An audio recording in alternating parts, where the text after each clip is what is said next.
No more tears. Do you know what your name means? Well, there was once a man called Isaiah, and his name meant God to the rescue. That might sound like a bit of a funny name to you, but it was just the right name for Isaiah, because God had a special job for Isaiah. You see, Isaiah's job was to listen to God and then tell the people what he heard. Now, God let Isaiah know a secret. God was going to mend his broken world. He showed Isaiah his secret rescue plan, Operation No More Tears.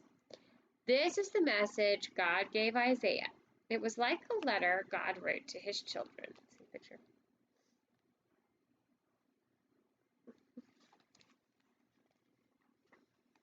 Dear little flock, you're all wandering away from me like sheep in an open field. You have always been running away from me, and now you're lost. You can't find your way back.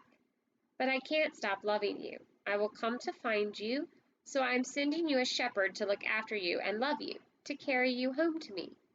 You've been stumbling around like people in a dark room, but into the darkness a bright light will shine. It will chase all the shadows away, like sunshine. A little baby will be born, a royal son. His mommy will be a young girl who doesn't have a husband. His name will be Emmanuel, which means God has come to live with us. He is one of King David's children's children, the Prince of Peace. Yes, someone is going to come and rescue you, but he won't be who anyone expects. He will be a king, but he won't live in a palace, and he won't have lots of money.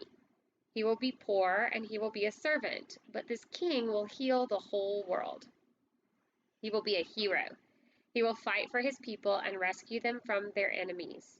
But he won't have big armies, and he won't fight with swords. He will make the blind see. He will make the lame leap like a deer. He will make everything the way it was always meant to be. But people will hate him, and they won't listen to him. He will be like a lamb. He will suffer and die. It's the secret rescue plan we made from before the beginning of the world. It's the only way to get you back. But he won't stay dead. I will make him alive again. And one day, when he comes back to rule forever, the mountains and trees will dance and sing for joy. The earth will shout out loud. His fame will fill the whole earth as the waters cover the sea. Everything sad will come untrue. Even death is going to die, and he will wipe away every tear from every eye. Yes, the rescuer will come. Look for him. Watch for him. Wait for him. He will come, I promise. Poor Isaiah. He read God's letter over and over to God's people, but no one listened to him at all, ever. They didn't want to hear God's promise. They didn't believe it. Did it sound maybe too good to be true? A story that ends happily ever after? Well, it does sound like a fairy tale, doesn't it? And as anyone will quickly tell you, fairy tales aren't true. Or are they? I like the end picture.